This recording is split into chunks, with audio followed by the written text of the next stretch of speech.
Welcome to another episode of the Gooners podcast, season 5, episode 73. The year I was born, 73. What a great number. This episode is entitled "London is Red AF," because it is. It just is. So, I mean, sometimes it's claret, but most of the time it's red. So, anyway, we're gonna go around the horn, introduce the. We got 3 out of the 4, and the 4th of our members contributed in a particular way to the early part of the podcast. Mike, would you like to explain what happened about 20 minutes ago? Wait, what am I? What, the picture? No, I'm not. I'm not talking about that. We need to revoke Andy's. If Andy's not going to be coming on pods regularly, we need to revoke his access to StreamYard, because I was greeted when I joined the studio today with the most disgusting pornographic image, and it's just it's all he's doing these days. But Mikey, good to see you. It's been a little while. I've been sticking my head in the sand, aka working, for a little while. But how you been? Great, dude. I mean, that's a surprise to me, Mike, because to be completely honest with you, after that 8-hour marathon, I thought this was your job. So I every time you say you're doing I'm working, I'm like, I don't see any stream going on right now. So it must be your OnlyFans whenever you're not on YouTube, is what I'm guessing. That was one of the worst ideas I think I've ever had. Probably did. You look like death. I did. I mean, by the end, I look like death, but even at the beginning, I look like death, and I still look like death, and I feel like it. But Owen, you are back after a lengthy layoff. This is like a bunch of like a new signings coming back. But Owen, tell us, are we going to get that magical reverb that we had on your microphone from a couple of weeks ago? The echo. Or are you in your new place? The echo. I'm in my new place, thank God, finally, man. It's been a stressful couple of weeks, not only in regards to moving house, but with the football as well. So I've been looking forward to venting off some frustration, and excuse me if I sort of revert back to outdated topics, because it's been a while since I got to vent, so just bear with it. Also, I just want to say as well, somebody in here is owed a massive congratulations, some absolutely huge news recently, life-changing stuff, and it's my congratulations on losing another £5, mate. Thank you, mate. I've been working on it. My soups are moving really good through the system. Been drinking lots of water. Other than that one night, no red wine. So I did. Oh, and that means a lot coming from you, mate. I really appreciate it. And I forgot as well that Mike. I mean, you have officially, as long as we're congratulating people on things, your hair has gotten to the point where you may be ready for a transfer to Inter Miami pretty soon. So I'm getting geared up. Okay, I would have been remiss for not saying that. But I mean, come on, guys, live chat. We all know what's the game changer here, and if we're being completely honest, dude, I mean, this man's been working towards this. He's been working towards it for years now, and dude, congratulations on your new home. I mean, honestly, congratulations, man. I'm so happy for you. Thank you, buddy. Thank you. So the 3 of us have obviously been achieving a lot. We thought we'd bring on somebody who has not a whole lot going on in his life other than a cool background. Jared, it's great to welcome you onto the podcast. Is this a duck breaking, at least on this version? I think maybe this is your second appearance. Second or third. I think it's the first time I've been on that you've been on, but second or third overall. Well, then it's your duck breaking appearance. I mean, it isn't really the Gooners podcast unless I'm on, But he doesn't count us. He doesn't count us at all. No. So what's going on in your meaningless life at this, boring life at this moment? Well, you're right on both of those counts. Just slightly less so this week. We got engaged last weekend, so thanks everyone for all the nice messages and everything online. I appreciate it. So I don't know exciting whether time for sure. Congratulate you or say commiserations. I think this is. You need to send this. Can I play this for your wife right now? Absolutely.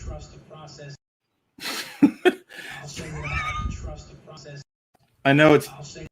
Sorry, I know it's hard to hear that, but when things are going bad, I take it from a guy who's coming up on his 24th wedding anniversary in just 3 weeks. When things are getting bad and you're not sure if you made the right choice, just and she's getting ready to leave, tell her to you have to trust the process. Okay. I'll do that. And that would be the situation because I think I outkicked the coverage a bit. So if somebody was leaving, it wouldn't be me. I normally go with I've been in contact with a lawyer when things get but that's a good one. Trust the process is also a good advice. Trust the process. You can go with shame. You can you can go with a whole bunch of things. You can go with this for okay. I mean, you can show that, and then when she leaves, she'll go directly to Northern Ireland to get with that piece of ass. So speaking of pieces of ass, Arsenal beat Chelsea this week.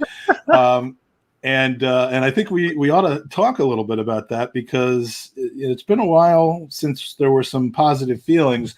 But as Arsenal goes, we can drag the most negative feelings out of a positive outcome as possible. And I know at least one of us wants to do that today. So we may actually, for once, not be an echo chamber in this podcast. I've just gotten off an hour of arguing with two people who I respect, I guess. I definitely like them normally, but today not so much. It's a temporary thing. We'll get over it. But about the kind of the season in context. So after we talk about Chelsea, maybe we can double back and talk about the larger picture. But Mikey, you are the host master of today, and with that, I turn the gears and the controls of the podcast over to you.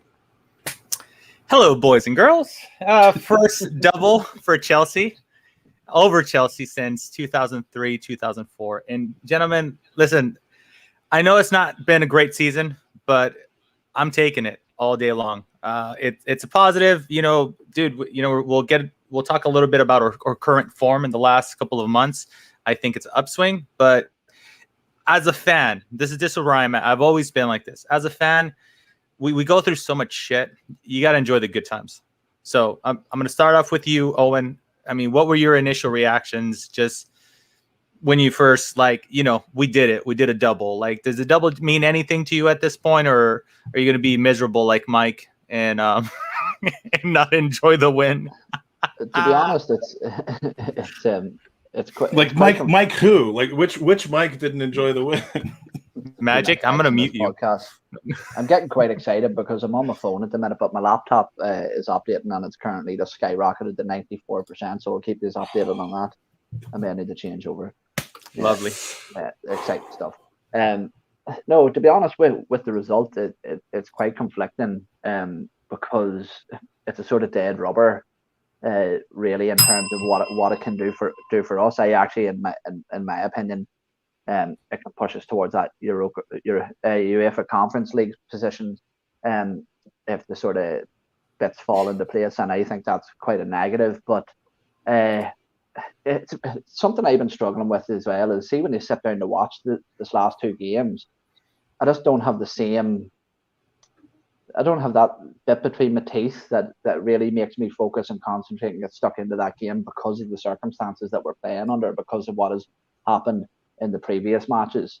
But at the same time, I'm sort of delighted because something that we have really, really struggled with over the past decade or more is up against the other top six sides, whether that be home or away. We always really, really struggle. And that is one thing that you can't take away from Mikel Arteta, regardless of how lucky it was or how much we were under the cosh throughout that entire 90-minute period. You're on pace for like 1,000 of those for this show alone, so keep it up. Yeah. I've them all saved up. You're getting them all in. yeah. But no, it's something that you can't take away from Mikel Arteta. He does have the ability to set the team up in a resilient way, and we do sort of see a bit of drive and determination to grind out the results that we would have struggled with in previous years. But at the end of the day, it's really too little too late for me, and it did very little to change my view on a number of our players and the manager in particular. And for me, if anything, I think that game, I don't want to be a negative, I don't want to be negative about a positive result, but there was some things within that game that sort of reinforced my view that Mikel Arteta probably isn't the right man to take Arsenal forward in the long term. Fair enough. No, I completely understand. There's a lot of negatives and there's a lot of things within the season that you can't overlook them. I simply come from the stance of, like when I have to see on my timeline, this is the first time Aston Villa beat us, like did a double on us since Waka Waka Waka. And like whatever you do not enjoy the game. And I'm like, we did the double over Chelsea and it was funny in the manner in which it happened. And I found it hilarious and I bantered the shit out of plenty of Chelsea fans because I'm me and I'm a child is what I'm. How many times have Chelsea or Spurs or another team beaten us in a game where we outplayed them significantly but just didn't get the job done? I mean, I can think of many occurrences where that's happened, and I don't remember feeling good about the fact that we played well enough to win and didn't. And I don't remember them feeling anything other than thrilled that they beat us, regardless of how it goes. I mean, we have to stop wanting to have our cake and eat it too with the current squad that we have. It's nice to be able to have both of those things, especially if you're a big fat guy. But like Jared, I mean, I just don't get the inability to just be happy about taking games that you don't necessarily deserve to win. 100%. I'm never going to feel bad when we come away with 3 points.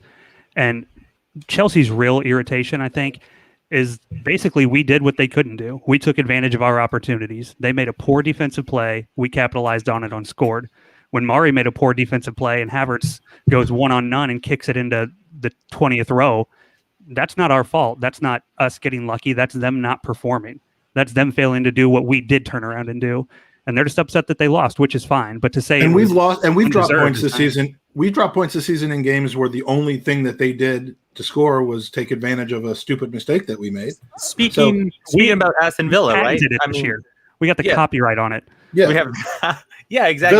Villa, I think Burnley was one. I mean, Burnley there's another a lot one where the counter argument was, well, you had 80 minutes to score, and so it was criticism, right? It was a criticism on Arsenal. Well, let's criticize Chelsea. They couldn't score against us. They came close. They didn't. With a Pulisic, I believe, offside by like 4 yards. That somehow the ref didn't flag him at that point, which I didn't understand that the VAR needed to get into it. But yeah, I mean, dude, they couldn't score on us 80 minutes. We had a few. There you go, perfect, Owen. We had a few scary moments, obviously, but they couldn't do it. So I guess where I'm coming from is, hey guys, same energy here. Like if you're going to take the stance where we couldn't break them down in 80 minutes with other teams, then let's say Chelsea couldn't break us down. So one thing, Owen, that immediately just enraged a lot of our fans, surprise, was the starting lineup. And actually taking yourself out of the starting lineup, let's look at the bench. This is the first one for me. The bench kind of angered a few people because we had 3 right backs. Now. Mm-hmm. My twist on this was Chambers was there to be a center back, Bellerin was our right back, and Cedric was a left back. That was my interpretation of it, but that's not very popular right now.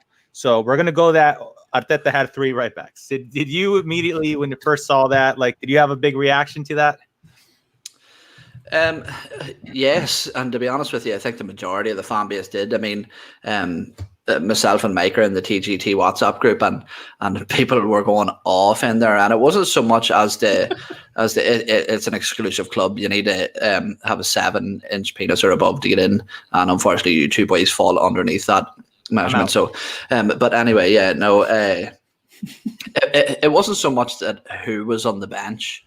It's who we were expecting to fall into that right back position, and it was obviously Rob Holding was the person that a lot of people were thinking was getting a run out in right back, and for me that was just absolute insanity. Like, I thought Mikel Arteta was absolutely losing the plot. A person that gets exposed for his pace at times in the centre was going to be playing on the right flank against opposition that could absolutely tear him to bits. But look, the decision paid off. You didn't look at that 11 and think 3 at the back immediately? I did, but something that Mikel Arteta has proven over numerous games when it was suitable to play 3 at the back a lot of those times is that he was very reluctant to change from the system that he had been implementing before, So when I seen Rob Holding there, I sort of freaked out. And to be honest, well, once the team went out and I seen 3 at the back, it was quite a relief, and it made a little more sense. But what I would say is it highlights what the club and Mikel Arteta think of Hector Bellerin and his position at the minute. I think it's obvious that the door's open for him to leave. He probably wants to leave, and the club are happy for him to leave. I think that Callum Chambers maybe just needs a bit of rest. He is coming back off an injury, and he has sort of picked up a lot of slack in that position as well, in terms of Hector Bellerin's poor performances and Cedric's unavailability at times. So I think he probably needs a rest. But the one I don't understand is Cedric. One mistake, and this is my problem again with Mikel Arteta, is that you look at players like Willian, who constantly produce mistakes, or David Luiz, who constantly produce mistakes, and there's a willingness to back him, but it seems to be one rule for one and another rule for another. So that's where my confusion lies, and this isn't somebody, let's say, who's been at the club for years, like a Mesut Ozil, when he came in, that he didn't like him, it wasn't his player. This is somebody who Mikel Arteta actively brought in, and whether you say it's Edu that brought him in or not, I'm sure Mikel Arteta had some sort of final say within that. So it was Raul who brought him in, actually. Yeah, oh yeah, right enough. It was one of his last ones, yeah. But Edu was still here at that time too. So that's a bit of a strange one for me, but that surely highlights that right back somewhere that we need to be targeting in the transfer window in this upcoming summer. So it's going to be interesting to see how much emphasis Mikel Arteta puts that into making that a position of priority that we need to target. So another thing that Eoin kind of touched about and Mikey brought up as well was the change of formation, Jared. Like, did this surprise you at all? Because we seem to have been stuck for the 4-2-3-1 for a really long time, even to the extent where we were playing a midfielder at left back, and it didn't seem like to change his mind that, like, hey, this is the formation. I thought that was a good thing that he was refusing to change the formation. Maybe this is these specific tactics he wanted to go with, but he kind of shocked us all with the 3-4-3. Does this type of stuff, like, does it discourage you? Does it scare you that our manager still changes up the formation, or are you kind of okay with the ideology of, hey, game by game, let's change the formation to suit whoever we're playing? With the team right now, I'm totally fine with changing game to game. In the grand scheme, I would love to be, you look at Liverpool, they roll out 4-3-3, same formation every game when everybody's healthy. When you're a good team, you can play your way and make people come to you. When you're a team that we are, sometimes you have to make some adjustments to who you're playing. And I don't think that's really out of line to make a change up. Chelsea's kind of been on a really good run currently. Obviously, they got a UCL final coming up. So I don't see a problem with switching the formation, especially to a back 3, back 5, however you want to look at it. I think the way the game played out, people say Chelsea dominated. They had all of the ball, and we just sat back and defended. I think that was sort of the plan when we put 3 center halves out there, that we're kind of accepting they're going to have all the ball. We're going to sit back, defend, and try and limit their opportunities. And it really kind of rubbed me the wrong way after the game. Tuchel and all of his "we're lucky" nonsense. They had a gigantic 5 shots on target. Yeah, you guys were overwhelming. Like, big deal. They didn't do anything. They didn't convert. They passed the ball back and forth, horseshoed it most of the game. Definitely put in some crosses and attempted a lot of shots, but there wasn't that many times that we were really under pressure. Obviously, the Giroud opportunities at the end, we were lucky to get away with. But 5 shots on target, it's not an unbelievably overwhelming performance. I think a lot of it was, we went out with the game plan to sit back, let them have the ball, and just try and defend and clear our lines when necessary. And it wasn't the prettiest game to watch, but, I'd rather watch an ugly 1-0 win than a really pretty, 3-2 loss. Do you think that that's something that we've seen, not something we've seen, but something that Mikel Arteta is just naturally very good at, Jared, is that he's not necessarily such a good hammer, but he's a fantastic nail. Any of these performances that he's gained credibility from has always been when we're under the caution, that when we're the underdogs and under the pressure, no one's expecting us to win. And he always seems to come out on top in those there sort of aligned circumstances.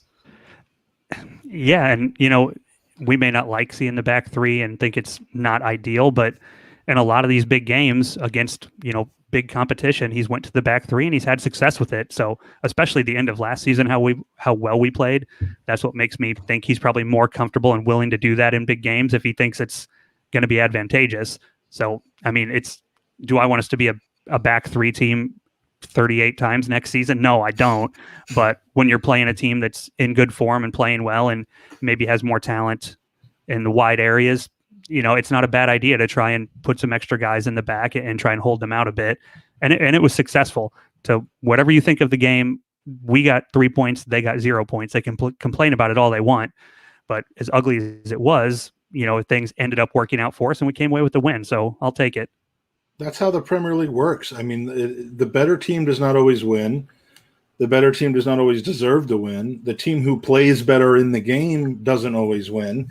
But over a 38-game season, now I'm about to say something that could be misconstrued based on what I was arguing about on Twitter over the last couple of hours, that the last 22 games and the first 14 games should be looked at separately in the context of are we improving? And we'll come back to that. But my point is that over the course of a 38-game season, all of those, better team lost, that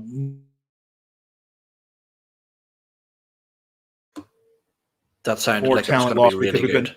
Sorry. It's why we've been in 8th or 9th place, because over the course of a 38-game season, everything evens out. So these won games, but you have to win games that you're not the better team in. And you're going to drop points in teams where you outplay the opponent. And the key is eliminating the frequency in which you don't get the job done when you're better than the other team. And that's where we struggled this season, and that's why we had such a difficult start to the season. But I'll take these wins all day long. You telling me you don't want to win a championship if it's ugly football? I think at this point we'll take anything.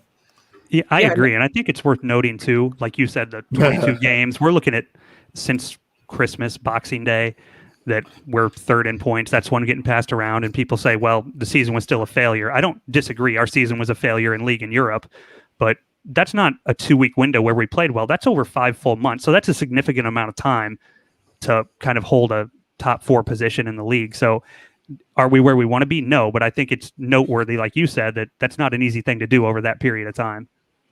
By the way, welcome to the chat, Sam. I had a feeling you might pop in today. I don't know if you were planning on keeping a low profile until I just brought up our conversation on Twitter. But I love you, mate. I'll never we can spar on Twitter, but it doesn't get personal. Got a little personal with the other guy I was sparring on, which is unfortunate because we have friends in common. But anyway, so yeah, Mike, what's next?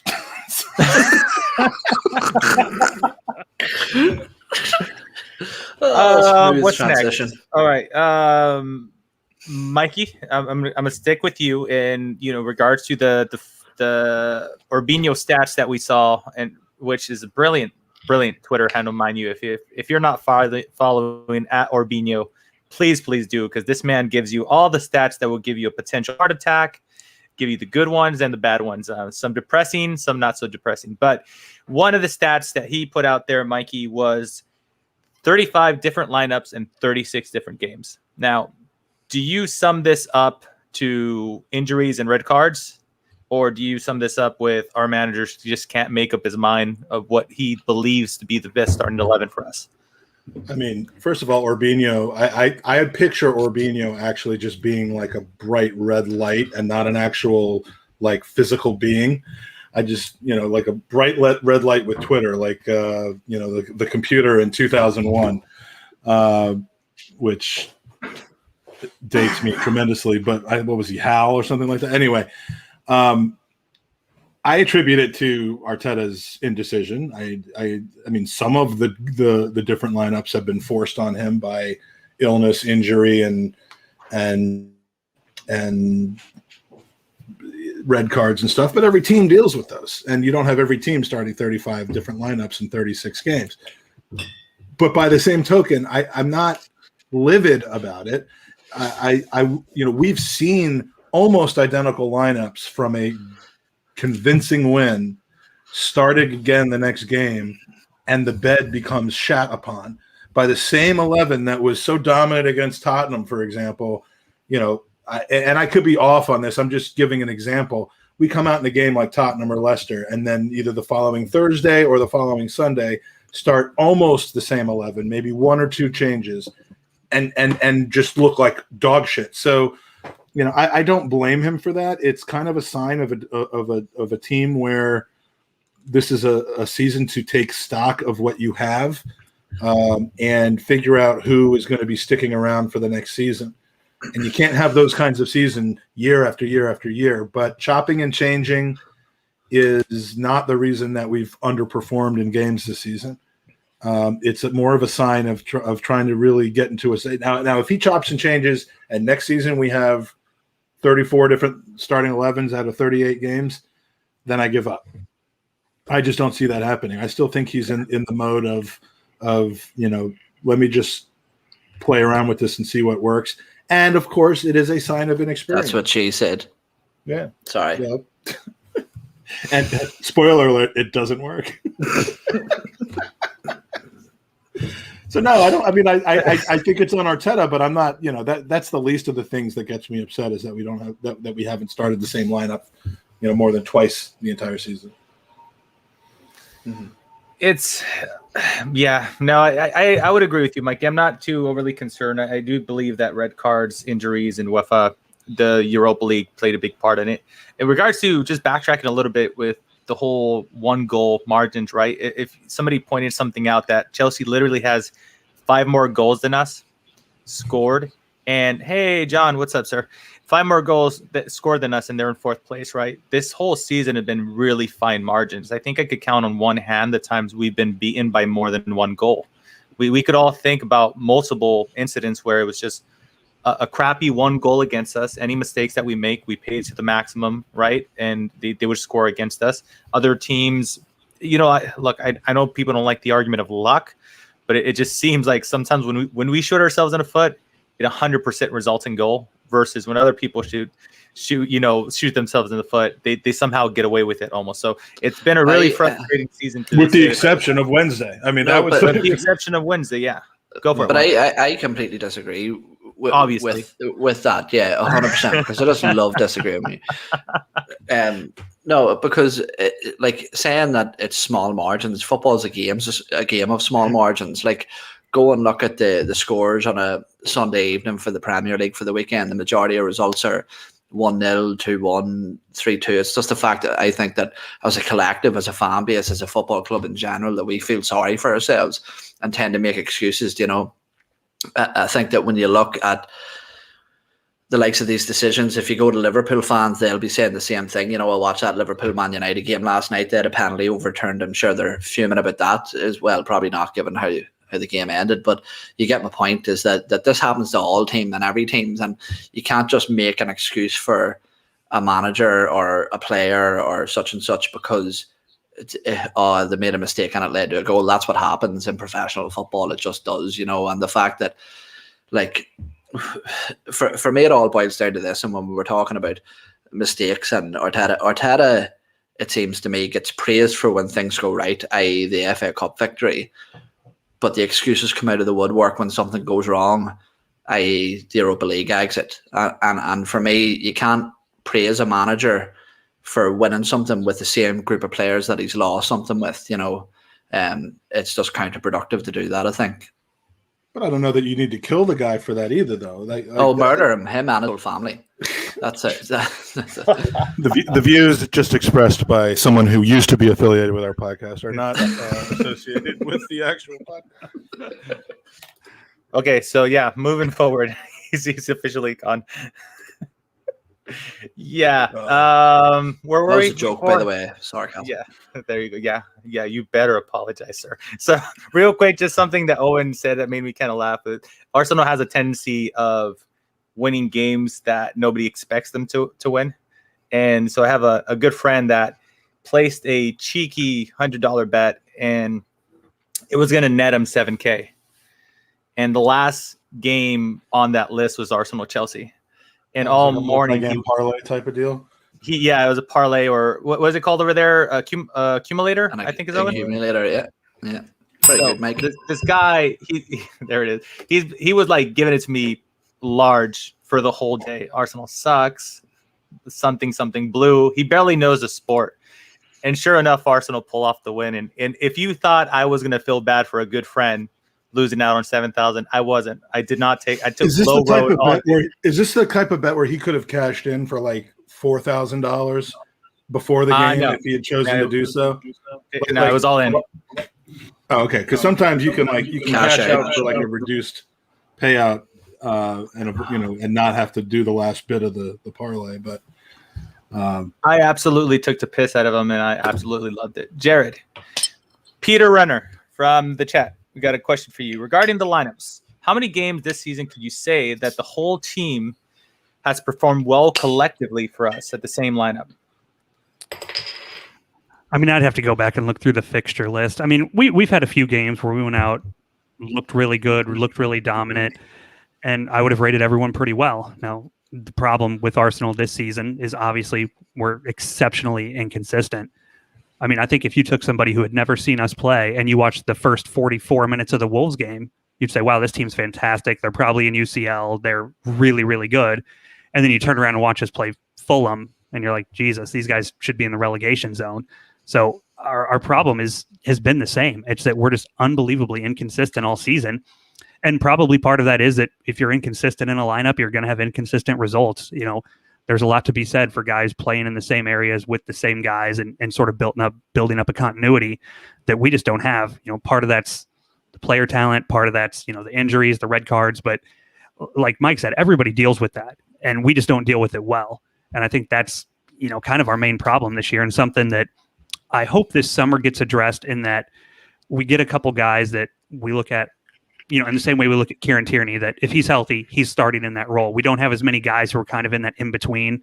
You end up with Bellerin, Cedric, and Chambers, and it's just kind of like, well, throw one of them out there. One's not tremendously better than the other. So it's not that we have good depth, it's that we don't have anything good up front to put in front of that depth.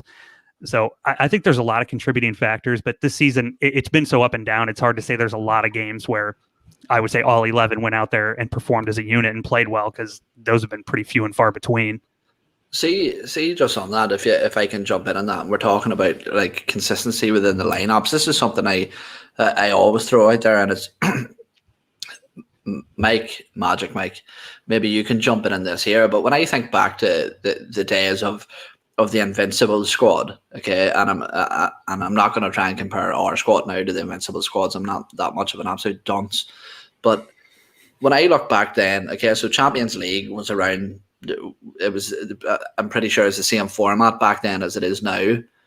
The cup competitions are the same format as it is now. But when I think back to the Invincible season, 9 times out of 10, you can name the starting 11. Like when you look at the Invincible squad, the majority of people will be able to rattle off the starting 11 of the Invincibles. And there was, to me, when I look back, there was very little rotation with that side. Why is it now that we see 20, 30, 40 different players taken to the field every season, when back then the format was the same, but the structure and the consistency with the personnel was so consistent? Do you really have to ask that question? I mean, why are we not acting the same way as we did when we had a club that was good enough to win 49 or go undefeated for 49 consecutive games? But it isn't the fact that I'm saying that they're good enough or in terms of ability levels. What I'm saying is that if anything, sports science is developed, so the players should be fitter. Why is there so much emphasis now putting on such drastic rotation? You're talking about from a health standpoint. I thought you're talking about from like a quality standpoint. I'm like, the reason we won 49 games was because we had the players. The reason we keep shifting is because we don't. But why could let's say why so much rotation? Yeah, exactly. Why could Ashley Cole start so many games but Kieran Tierney can't? Or why can't Granit Xhaka start as many games as Gilberto? That's the kind of question I asked Colin Lewin when we had him on the podcast. I'm like, we're like I was trying, in a way that was trying not to like blame physios for. I mean, because blaming physios for injuries isn't really what you're supposed to do. They're there to help the injuries. Mm-hmm. They don't do conditioning. They don't dictate the training. But it amazes me that even now, some clubs and some players can play. I mean, Craig Eastman plays literally every 3 days for Sutton United. Former Arsenal player, plays every 3 days for Sutton United because they have like 50 games in a season, like almost maybe 46 games in a season. And he's played 90 minutes in every single game. A couple seasons ago, it was the center back from Wolves, Connor Cody, played every minute of every single Premier League game. Now, they weren't playing on Thursdays, fair enough, but why do we always seem to have these issues? Why do occasionally other teams seem to have these issues? And the answer was it's in the way that they train. Some clubs train differently than others, and I don't really know why we continue to suffer from that. But I don't think all of our rotation is simply down to rest and overplaying. I think a lot of our rotation is simply about Arteta still trying to figure stuff out, both about his players and about himself. Fair enough. Gentlemen, diving into the actual game, there, not a ton of highlights that we could speak of, but one of the main highlights that we all just absolutely love to see was that Jorginho Xhaka-like back pass that forced Kepa to run back and just volley it out of the goal. So weren't we being rumored to be signing Jorginho? I was literally just going to say, he'd be the perfect player for us. Isn't it funny that we pushed our noses up at signing Jorginho and people accepted Willian, and yet Jorginho has done more this season for us than Willian. Okay, so super unpopular opinion. When we were linked with him, I was like, I'm cool with that. I was actually okay with it, to be completely honest. So I just do that just like the Super League. I was going to say, I'm doing this just to continue digging that hole. I mean, I'm a Super League fan. I'm a Stan man, of course. I'm a Jorginho for life. Is that being a Stan? Like I'm being a Stan. I'm buying all the jerseys. I'm putting that money goes directly. I just Venmo Cronky the money. You just PayPal Stan. I'll shut up now. And talk to us about the goal. Yeah, man. Do you want to know what? It's one of those goals that I think that if it wasn't for that mistake, that we probably wouldn't have got the points in this game at all. I don't think that Chelsea really come out of the marks at all. Let me see what's it saying. Oh, Jesus Christ. Yeah, at least probably. Yeah, no, I don't think Chelsea were at the races at all, really. And I think probably due to the fact that they can still win a domestic cup and a Champions League as well. But look, I was really, really surprised at their lineup. I don't know if the rest of you were. I was expecting a lot weaker in terms of the personnel that they deployed. So I was, to be honest, when the lineups come out, I thought we were going to get steamrolled. But if there was ever a player, if there was ever a player within that sequence that you thought would have made the mistake, it wasn't Jorginho, it was Kepa, I think, that you would have thought. And I actually think he done relatively well to even get back and get a hand to it, whether that was legal or not. Best save he had this season. Exactly, man. The guy still got it. No, but look, I think that, to be honest with you, I don't want to say I felt bad for Jorginho, but I think that he's a player that's sort of running out of chances at Chelsea. I don't think he's massively favoured but Tuchel at all. And I think he hasn't done himself any favours there whatsoever. I don't think there's much to say about the goal in terms of from our perspective. Look, if anything, I thought that Aubameyang, again, me going to be the negative Nancy in the room, I think that Aubameyang was relatively flat-footed and slow to get to that ball. I think if he had been on his toes, if it was Aubameyang of last season, I think that he would have got the chance to tuck that away himself. But it showed a selfishness and a lack of awareness for him to stop, compose himself, pick his head up, and look, another, what's that, 2-2 for Emile Smith thrown out. I think that's something that we've lacked for years, is a goal-scoring midfielder. And to be honest, I think that with some of Emile Smith Rowe's game reminds me slightly, not completely, but a sort of Aaron Ramsey type player. And if he keeps on scoring, I think we're in for a treat with this kid. Yeah, he really kind of seemed to be more of the dancing around, like table setter type person, but he's got a bit of the finishing of Wilshere and Ayers and Ramsey. Pace. I mean, we're not surprised about his pace. I didn't think he was that. I don't know why. I think that the correlation of like, I think 10, and then I think of a playmaker, and I don't think about and I think about wings, a wing player, and I think about like maybe he's going to be faster. But yeah, Rowe. Now you have me thinking about wings. Starving. Can I just put this here up as well, just before we carry on? There's a comment in from Irish Mick. He says, "Boys, excuse my ignorance," he says, "but how are the Cronkies perceived in the US? Does anyone like them anywhere?" Let's give that to you. Yeah. So no, what I was going to say to my fellow countrymen is that wanker is a universal word that everybody understands, and I don't think that it's just us that would use that to describe them. It depends on where you live in the US. If you live in Denver right now and are, let's say, like an expat from Hemel Hempstead who gave up his ability to live in England voluntarily, now lives in Denver, became an American citizen, but takes every opportunity that he can to deny that he's American, but loves ice hockey, and whose team is the currently number one, if you want to call it, ranked team and favorite to win the Stanley Cup, owned by the Cronkies, then you love the Cronkies. I mean, you can't get enough Cronky. You suck Cronky dick. You do. So I'm not saying that Andy, loves Cronky, but I'm not saying that he loves Cronky. If you live in St. Louis, you hate him more than Arsenal fans do, and I realize that may be hard for people to understand. But imagine, and this could still happen, I suppose. So imagine the team you grew up with for your entire life, not 125 years, but for your entire life, just leaves the town. They're just gone. Your season ticket is void.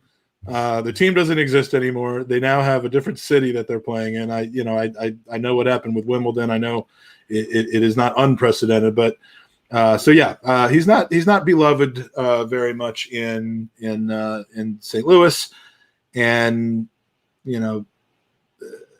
most American Arsenal fans have their opinion based on Arsenal, not based on him being American, not based on how he's doing with his American sports franchises. And there is a general hatred and mistrust and dislike for him there. I mean, the fact that he's American and we're American gives him zero credit, as far as I know, in anybody's book.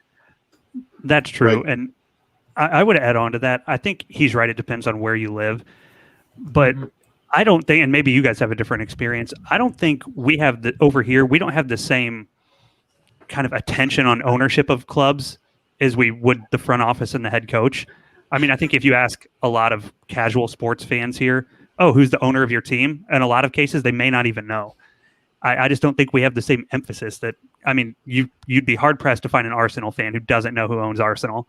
I think there's a lot of fans of teams in all sports over here that if you ask a casual fan would have no idea. So I think it's just a different emphasis. But as far as Arsenal fans in the US, I mean, they're not well liked. I think that's kind of universal also. And in some, there's differing levels of support for, and I've defended Stan Kroenke on financial issues. I have too. And I will continue to when people's narratives about spending money come into play. Mm-hmm. But I can and never will defend him on whether he's a good custodian to the ownership of this club. Can I ask you this here, as Americans, boys, and as people who follow other American sports franchises, whether it be baseball, hockey, or whatever, do you think that the Americans put as much emphasis on their clubs having traditional morals and standards as maybe the British and Irish do over their football clubs? Like for me, I lived in Canada for about 10 years ago, and and excuse me if I'm wrong saying this, obviously there's diehards everywhere, but I just found that in Canada anyway, I know it's a different place than the States, but the supporters were much more casual rather than die-hard, lifelong fans. It was just more of a day out to go to these places, to these venues, to these matches and cheer your team on, rather than a lifelong, die-hard commitment to supporting some. Do you think there's a different emphasis on the way people support their clubs 100%, which is part and parcel to the whole, issue of why this ESL thing was so drastically dysfunctional. And, the American sports model. Now, you want to protest against something in football, protest against the American sports model, not Americans, but the American sport model. It is driven to essentially equalize markets, to increase parity, and parity, not parody, to increase parity where, for the most part, every team goes from being good to bad and floats back and forth. And in some sports like the NFL, a team could go from being very bad to very good in 1 year. Everything is set up to basically make the game popular, but not really give as much control over to the people running the club, which is why people don't know, probably in general, who owns the Tennessee Titans of the NFL or the Seattle Supersonics, which don't exist anymore, which is how freaking old I am. But like people don't know who the owners are with other than a couple of exceptional things. The owner of the Patriots, everybody knows. The owner of the Cowboys, everybody knows, because of certain specific things that they've done, many times controversial. But as far as morals and doing things, like, there's no such thing as the Eagles way for the Philadelphia Eagles in the NFL. In fact, everything's the NFL way. It's just there's no equivalent to the Arsenal way in American sports, right, Mike? I mean, the earthquakes way. I also think that it's at American sports, with the way everything is structured, is fans, and this is going to sound horrible for the sports, but I think fans are conditioned to be like, it's okay if we absolutely suck for 4 or 5 years. We're going to get ours eventually through draft or whatever, right? So the way if you're an American that solely watches American sports, there's no level. I don't think that connection is there, to be completely honest. There's season ticket holders that sometimes I go and I'm like, wow, these guys are here to get shit faced more so for a tailgate party than to watch the actual game. So yeah, I mean, I hate to be like hypercritical on American fans, but yeah, I don't the culture and tradition. I don't see it ever being. And I'm sorry to put us off on a tangent here. It's just it's something I've never discussed really at length. So tell me, how do 3 Americans who are conditioned, as you say, to follow these sort of franchise clubs the way you do, how did you then adapt? Because, and I'll say this to the viewers and those who are listening on playback and stuff, is that I haven't really seen very many more diehard Arsenal fans than you boys, and a lot of Americans I know, for example, Drew as well, people who know the history of the club,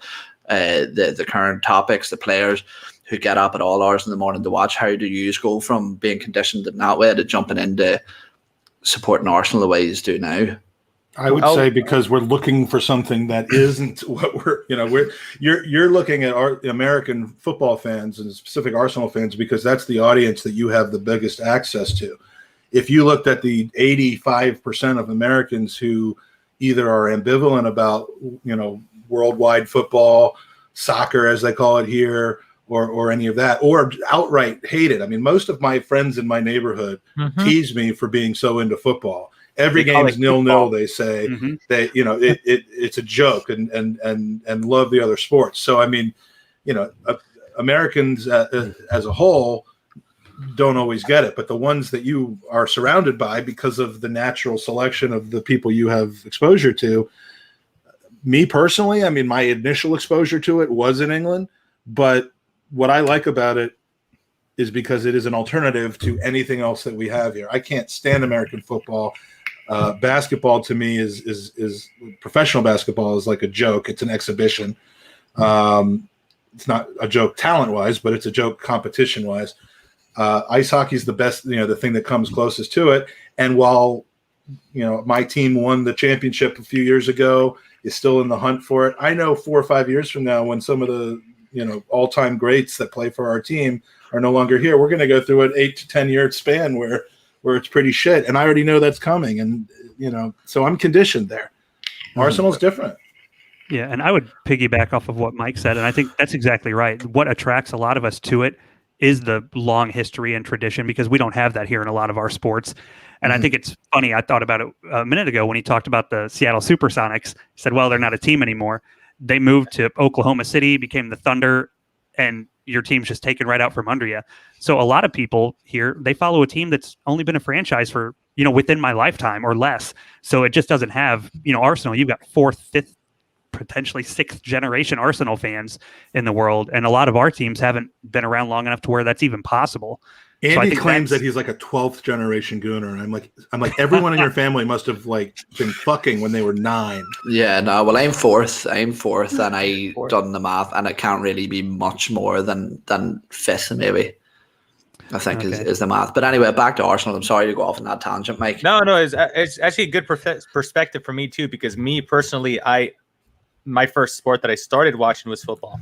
So I grew up in a different country. I come to America, and all of a sudden, kind of towards Mikey's point, is I'm ridiculed, right? But people are like, why do you want to watch that sport? It's boring. So I do think there's a difference between American fans that like football and American fans that only like American sports. I think there's a massive divide where they just immediately cut you off at the legs and say, no, that's sport shit. And they come up with all these like really weird excuses why they wouldn't watch it or why it's boring and stuff. And one of my rebuttals is like, well, guys, you guys play about an hour and your game lasts about 5 hours on TV. So how about you don't tell me about wasting time? And we go back and forth like that. So my perspective was always football. So when I came back to America and started deep diving into American sports, I rejected it because I till this day, like with some, I got a few friends that are like Raider fans because I live in the Bay Area. A lot of Raider fans, 49er fans. And I've always told them, like, it'd be really cool if there was relegation. And they're immediately like, the hell out of here, dude. No. Yeah, but different perspective, right? This is the greatest. I'm so glad Mark's here. And Jared, if I know you're in Chicago, but I'm going to assume you're a Bears fan. I'm actually an Indianapolis Colts fan, but go ahead. Okay, so this isn't going to rub you the wrong way because I know the Bears and the Packers are like, are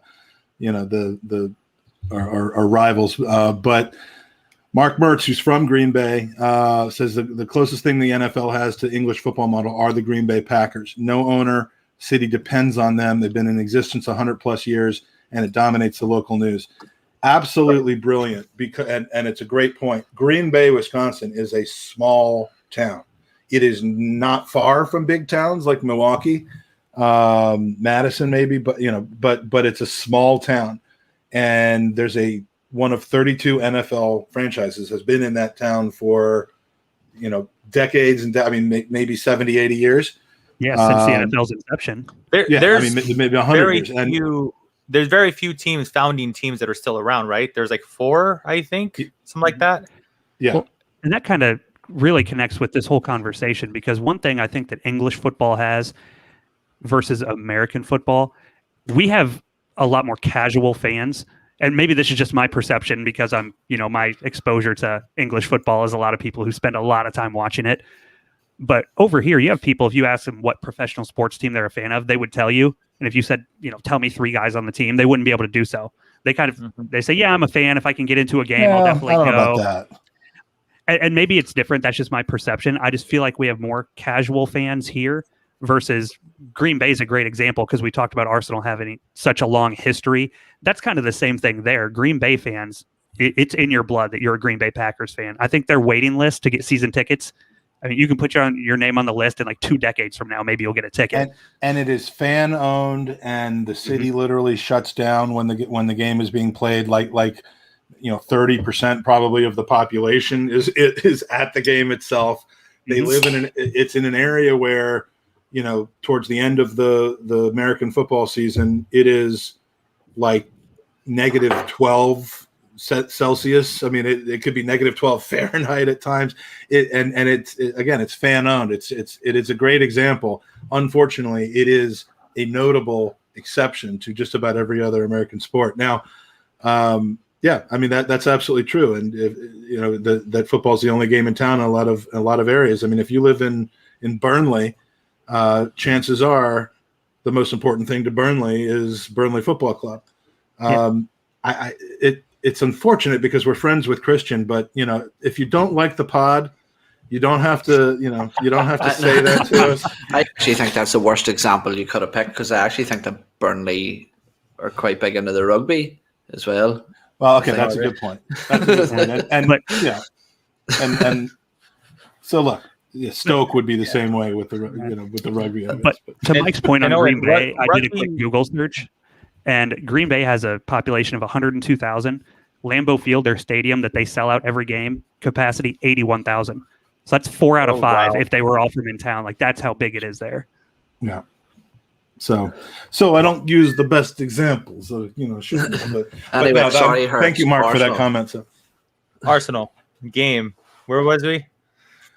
I think the game's pretty much been milked. Yeah, it was an open shut place. We completely dominated the Fox. They were never in the game at all. One of the biggest highlights for me, Jared, a sad moment for me, because I'm very easy with the players. I don't pick a player and hate them for the whole season or the whole freaking Arsenal career. So Hector Bellerin going out injured.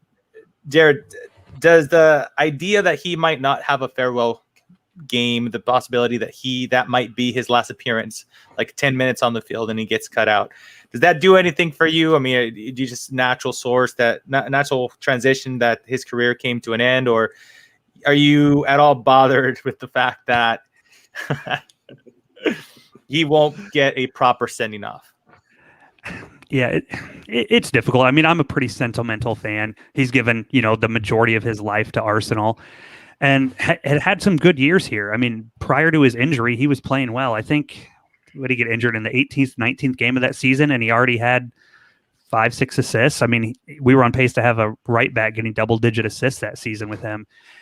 And he was a player who I really enjoyed watching, back a few years prior to the injury. So it's kind of a shame the way it's gone down. You don't like to see that, but, that's part of professional sports now. People are much more likely to change teams a number of times over their careers than they were, years ago. So being somewhat of a sentimental fan, I think it's kind of sad to see players like that go, but when it's time, it's time. I think it's run its course. It'll be better for all parties involved. If he's not at Arsenal, he'll probably be happier wherever he ends up. So, it is what it is. I'm okay with it. Do we know how serious the injury is? Like, is it going to affect our ability to move him on? Because that would be what upsets me. I know it's that bad that he's going to make a documentary about it. Yeah, see, he kind of lost me when he did that. And look, I there was a time where I almost got a Bellerin jersey, where I actually met someone at a hockey game that was wearing a Bellerin jersey and took pictures because I was like, this is proper, this is good.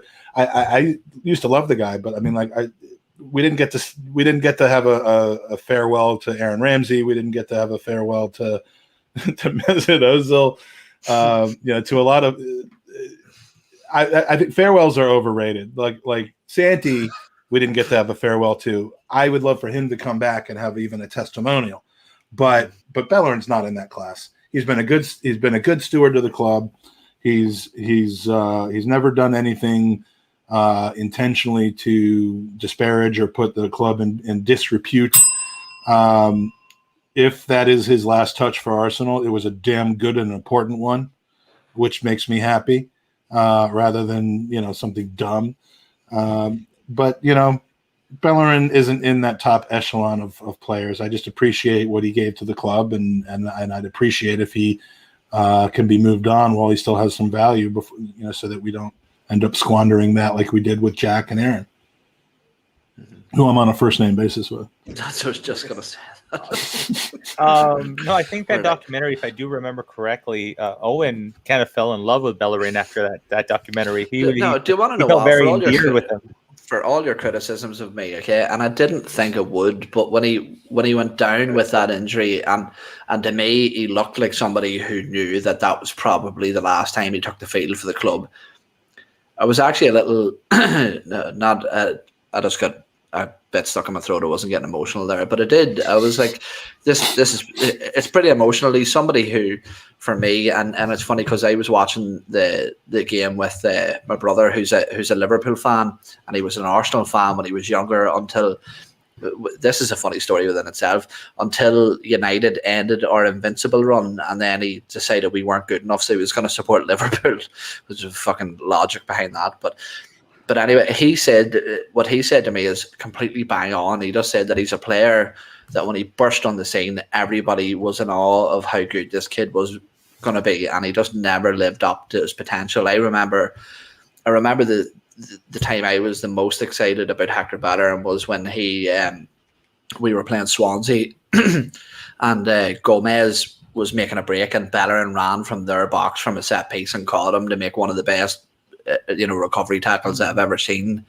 And to go from that to the guy that we've seen in recent months and maybe this last year, it's just shocking. And how much effect that injury has on him, I'm not sure. But something that I have said before is I think that if he does move to PSG or somebody like that, that expect him to defer out quite well. I think he will suit a dominant team in probably a less equal league and a team that's more dominant in possession. I think that he'll have a good career wherever he goes. It's just it's the right time, and he's probably quite a good financial asset for Arsenal to move on with how bad our financial situation is. So yeah, look, the stars are aligned, and I think now it's time for both to part ways. Fair enough. Yeah, it's going to be a crazy summer with a lot of departures. So, hi, Mikey. After the game, we took the 3 points. 41 points, third behind Manchester City and Manchester United. We're looking at the last 22 games, roughly around December. It was the breaking point, right? And I know there's some people that like this stat, some people that don't like this stat. Also, I forgot 38 goals scored. There you go. You're way on it. So 38 goals scored. That's fourth, and 20 conceded. That's fourth as well. So we are a fourth team. Thanks, Mike. I'm looking down at myself when you have everything up here. So wait, what is this? Say this again. Say this again. What is this? This is the form table that begins with the Chelsea game on Boxing fuck Day. Off. What the fuck is this? All right. This is nonsense. Let's deep dive into this. Let's explain the context of what this is about. Okay, go. Because when people get salty, and again, Sam and Jack, who would do that? Had some pleasurable and I feel like I'm about to have a third run-in with somebody that I like over this. The point of this, and I'm going to take it off so that I can see your beautiful faces. The point of that table is not to rationalize or put a context on the season as having been a success. It is not to cherry pick. Cherry picking is saying, we beat Leicester, Spurs, and played a great half against Wolves without mentioning that we shat the bed against Villa twice, Burnley, West Ham.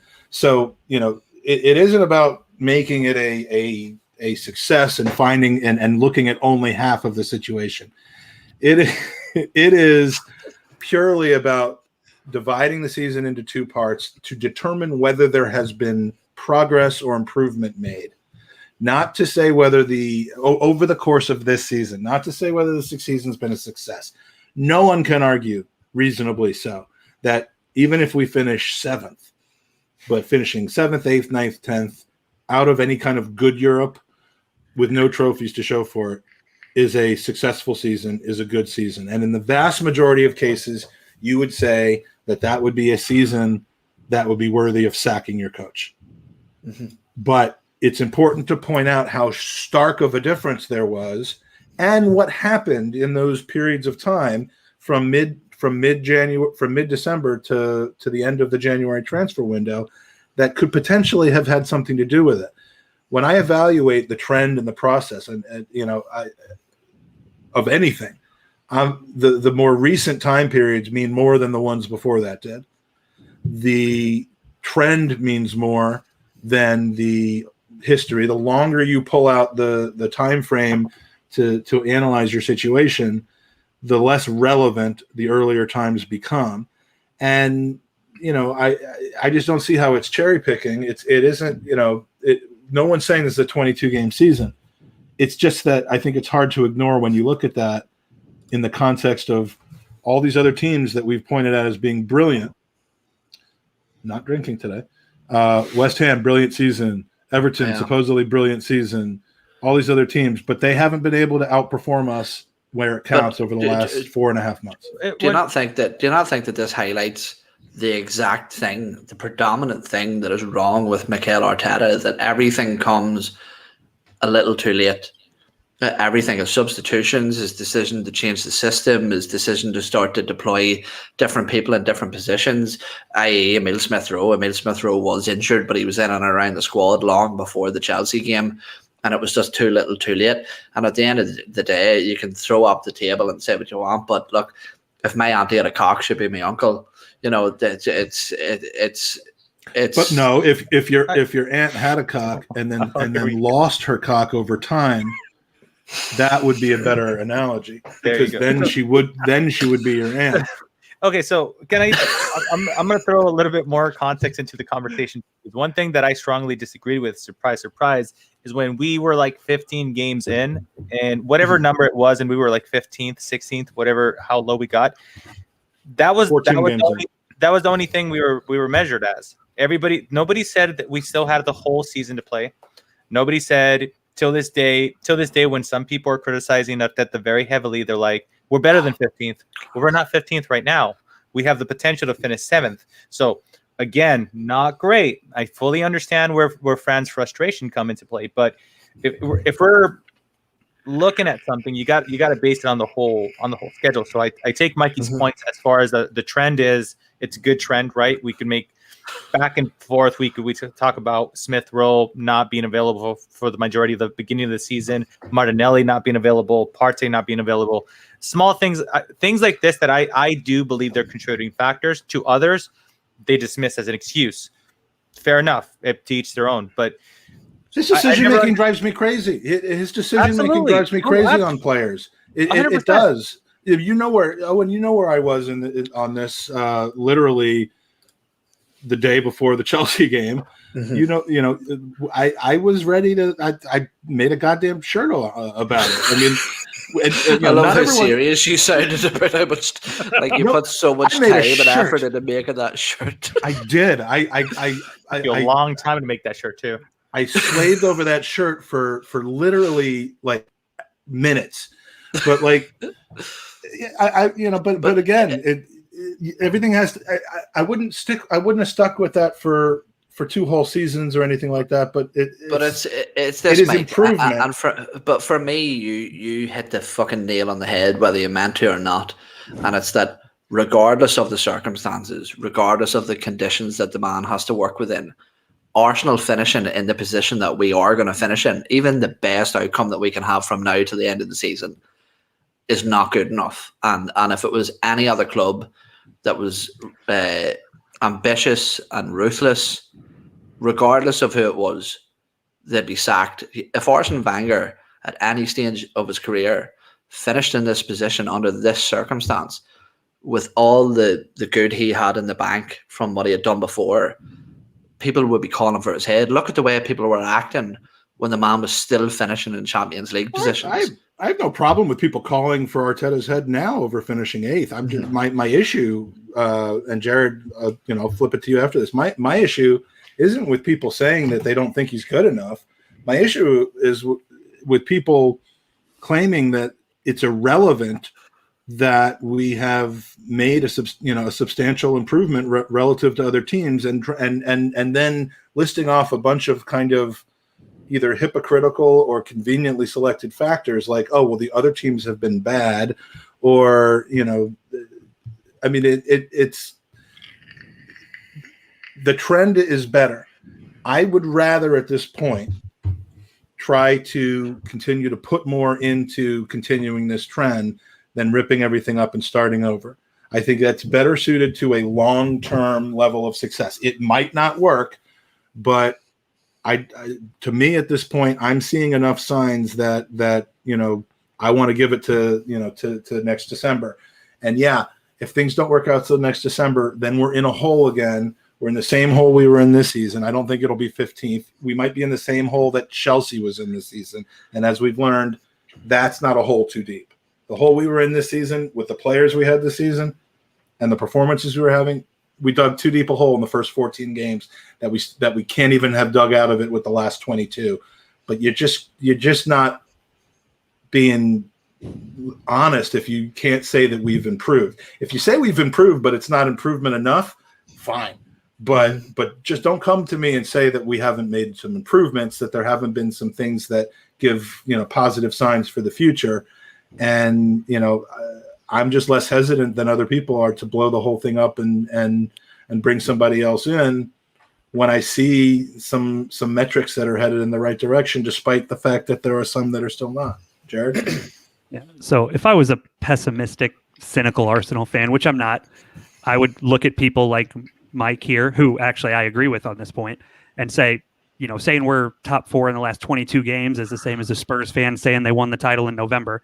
It's a small sample size you're working from. But I'm not that guy. I'm a positive fan, and I actually agree with you on this. 5 months is a significant amount of time over league play. This isn't, a flash in the pan. They've been consistently improved the second half of the year. Like you said, maybe not where we want to be, but we're definitely better. And it is a difference. If we had these last 22 games first and then followed it up with what we did in the first 16, it's a completely different story than the situation we're in now. So I don't buy at all that the last 22 stat is irrelevant. I think it shows a positive trend upward.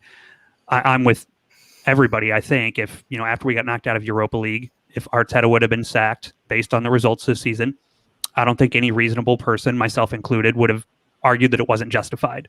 Finishing mid-table and not even performing well in the Europa League isn't good enough for Arsenal. But to blow it up, I'm kind of in the same camp that Mike is. I'm not to that point yet necessarily based on the improvements we've seen. And to say you want to get rid of Arteta, I can't say Arteta in or Arteta out without the context of who's going to replace him, because that matters. He would never come here, so I hate to even say the name. But, if there was a great young manager, someone like Nagelsmann, who said, hey, I want the Arsenal job, I want to come in, I think that makes perfect sense. But if we're just going to kind of knee-jerk sack Arteta based on, well, not really knee-jerk, it's, a season and a half. But if they make the decision to sack Arteta without a plan of who's going to replace him, and 3 weeks from now we sign Graham Potter, no, I'm not for that. Can I just say as well, before we rattle on more about Arteta as well, is that I'm not saying that there hasn't been improvements, and the improvements just for me haven't been significant enough.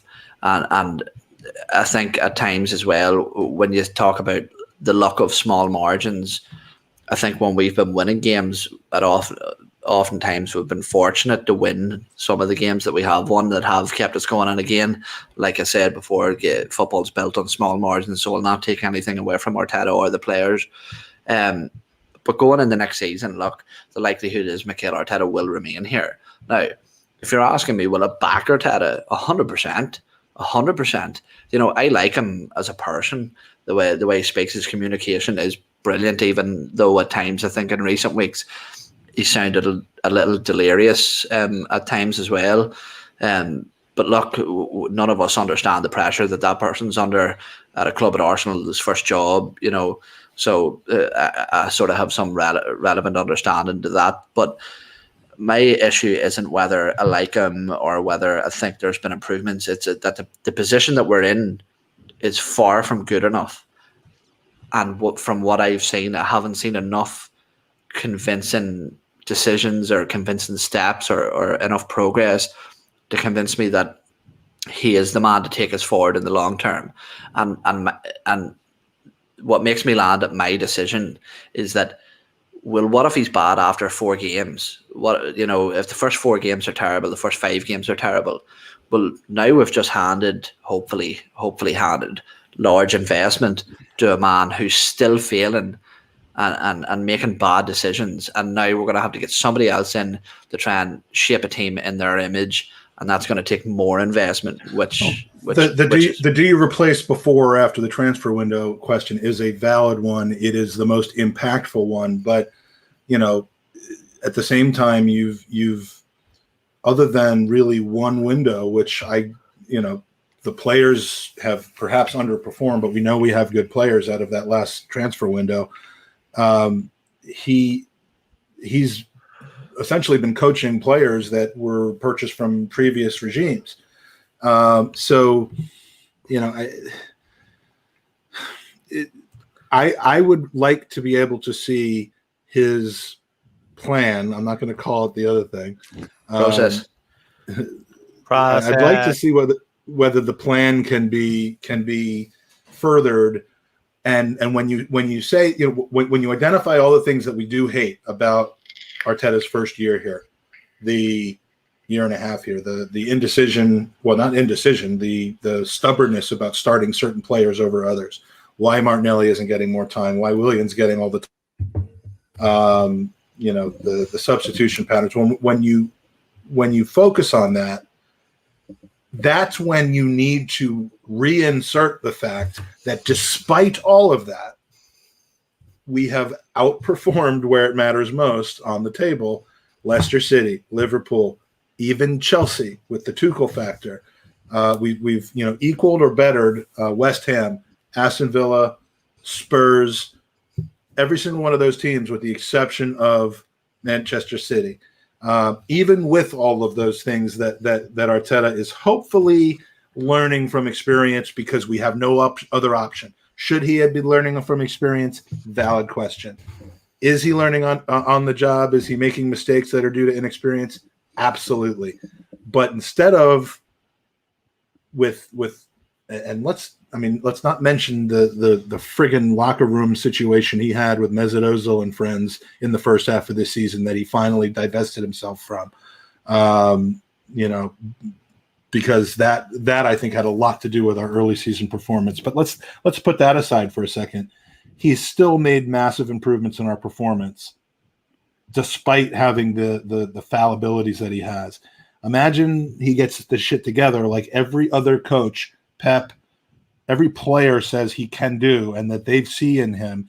Imagine he actually starts to perform on that with better players than we have now, that he doesn't have to keep switching back and forth for. That's what I want to give a chance to develop. If it doesn't, then so be it. To bring in Rafa Benitez is not going to be our coach for the next 8 to 10 years. He's just not. He might make us better in the short term, but he's not here to build a dynasty or a significantly improved team, if it's even possible in today's football. I'd rather give the opportunity for that to happen. If we finished 8th and the performances were just all over the place as far as points, then so be it. But we've won poorly, we've won well, we've in a very, very overall even season, we've improved to a point where we are better than most other teams over the last 4. We can't argue against that. We've been better than every other team but one in the last 4.5 months. To me, that matters. Fair enough. Yeah, it's been a season of emotions, to say the very least. I think there's multiple, not even two, but there's multiple different ways of cutting this cake, right? It's just looking at it, the different perspectives that people have. Some people are like, hey, even though we finished in 7th, taking into consideration where we started in the season, it's still not good enough. I know a lot of people are just aiming straight for top 4. So it's been a very challenging season, and I often kind of joke around, is at the very least I decided to start a podcast this season, and at least I truly believe it can't get any worse than this. So here's the podcast or the season. The season or podcast can't get any worse. Yeah, I truly think it's going to get better, but my overly optimistic ass tends to do that, and I get myself into trouble sometimes. Excellent point from Peter Renner right here.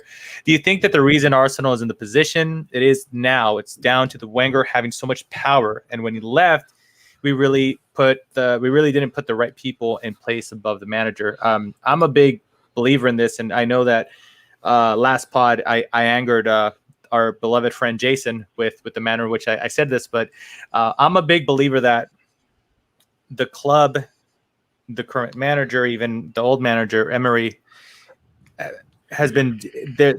This had to come to a halt eventually. It had to come to a stop where we had to deal with all our past demons. And unfortunately, yes, Wenger and the board were part of shit that we're still dealing with today, in my opinion. Now, I understand there's a perspective of people that says, hey, we'll just get over it. You can't just get over a $350K contract. You can't just get over pricks. You can't just, it was always we were gonna always have to deal with it sooner or later. So for me, that's always been a big issue. We were an experienced club dealing with this type of thing, relying on one person, being Arsene Wenger, being the decider of absolutely everything. And then it turned into, structure after structure. They put a structure in place, Diamond Eye, Mislintat took off. He didn't want to do it. Unfortunately, we trusted Raul. Gazidis took off. It's been a cluster ruck since that's happened. So only until right now, I believe that it's kind of semi getting normal to an extent where they're bringing in people and the staff. You got Edu, Arteta being the people that are dealing with the players. You got Richard Garlick that's going to hopefully help with the contracts and everything. All this crap that like Arteta was having to deal with renewals and stuff like that. I don't really think it's his place. But moving on from this conversation, gentlemen, there's one talking subject that potentially we might finish in 7th. So I wanted to go around the horn and get your guys' opinion on, would you prefer a season in the Conference League or just no Conference League at all? So, Mike, I'll start with you, sir. Well, I've gone on record with this recently, but I've also gotten some feedback from people that kind of has me questioning this. I mean, in general, I wasn't a big fan of being in this Conference League just because of the status and the embarrassment of it. When you think about the logistics of it, if it were treated like a pure second-class U23 competition, if it were, I mean, I'd be in favor of Steve Bold coaching the team in that. I mean, you might end up getting fined or suspended or some sort of sanction for doing this. But in a perfect world, I would take Steve Bold. I would play every fringe person, or God forbid we have Willie on the team next year. Make that where he plays, and not on Saturdays. It'll be nice to finally play on Saturday. Or no, it'll be Sunday if we still make that league. If we could truly treat it in a way that did not interrupt our Premier League season, like Europe normally does, then I'd be all for being in it. But as was pointed out to me, Arteta is going to be going to those games. So training and instruction and game planning is obviously not going to be the same in weeks where we have a Europe game in Kazakhstan than it would be if we didn't. He's going to play some of his first team players. I mean, that would happen. If I could trust that it wouldn't be that, then I'd be perfectly fine being in it. In fact, I'd be excited to be in it because, we might see some youngsters play well there and help us in the second half of the season, like Smith Rowe did this season. So overall, though, because I think it would end up just being just like playing in the Europa League, except completely meaningless, I'd rather see us out of it, but I'm not going to root for us to not get 7th if we can get 7th. I'm just not conditioned to do that. Is there any actual rule that the assistant coach, like, does the manager have to go? I honestly don't know. Yeah. I know very little about the Conference League. Yeah. Okay. No, fair enough. Just how about you, Eoin? Just your perspective. Look, I get the upswing about this is if we do finish 7th, that would most likely be at the cost of Spurs as well. So, I guess there's that. I don't know how much you're willing to go there, but overall, Eoin, for the Conference. And that brings up the point. Would you rather see them finish 7th ahead of us, but they have to play in this ridiculous competition next season, maybe making them presumably weaker in the season? That's actually a more interesting topic of discussion, I think, than the Europa Conference. The one I came up with compared to the one Herz came up with is more interesting. You're a much better host. No, I'm just. I'm gonna let the chat room and dear listeners know that everybody tried to pin the hosting on everybody, and I got stuck with hosting. And I tried to make Jared the host, but Mike and Eoin didn't allow me to. No, first of all, no, fuck the Europa Conference. It's just it's a waste of time. It's a waste of energy. I agree with you, Mike. I would say that there's probably some sort of repercussions for blatantly not taking the competition seriously. But look, for me, with the whole thing about would you rather finish there and get into that than letting Spurs finish there and do that, I understand the whole point about finishing above Spurs, okay? But if it's the last thing that we're clutching to, I don't like that. Arsenal as a football club have higher standards than that. And for me, that reeks of a time, and I've heard people argue this against this, but for me, for a club like Arsenal to be measuring their level of success by gauging how close or above or below we finish to a team that hasn't won a trophy in decades speaks volumes to where we are at the minute as a football club and as a fan base who are ready to settle for mediocrity of just finishing for bragging rights. You know, for me, but that's not what we're settling for. It is what we have in front of us and deciding whether we can be happy about it or not. That's what bugs me about these conversations. But so are you going to be happy, Mike, if we finish 7th? Is that no? Am I going to be happy about finishing 7th? Take the piss. You take the happy. Take the piss out of them. Not why can't we compartmentalize? No, but can I ask? Wait, it's not about compartmentalizing anything. It's about how often. Compartmentalize your mom. Yeah, you could. She's such a whore. But can I ask everybody this? And apart from local boys, I see like Danny the JFP in the chat there, and maybe guys like him can say that. But really, how often do the rest of us banter Spurs fans? I know I live in the UK, and I know what 2 Spurs fans, 2. You know, for me, like that, it's not the be end and end all. You know, like for example, I would much rather finish above a Man United than a Spurs. You know, and for me, it's just to be clutching at that as a success. If you walk away at the end of the season laughing, who's clutching at that as a success? Well, a lot of people, by the sound of it, because a lot of people are saying that if you don't do that, you're not a true Arsenal fan. No, I would say I'm a true Arsenal fan because for the fact anything that ends with "you're not a true Arsenal fan," you should just disregard out of hand because it's the stupidest, most insane thing to say. So, this is very similar to the conversation that I had earlier about the split season thing, the 14 versus the last 22. The narrative from some people is completely changed of what the point is.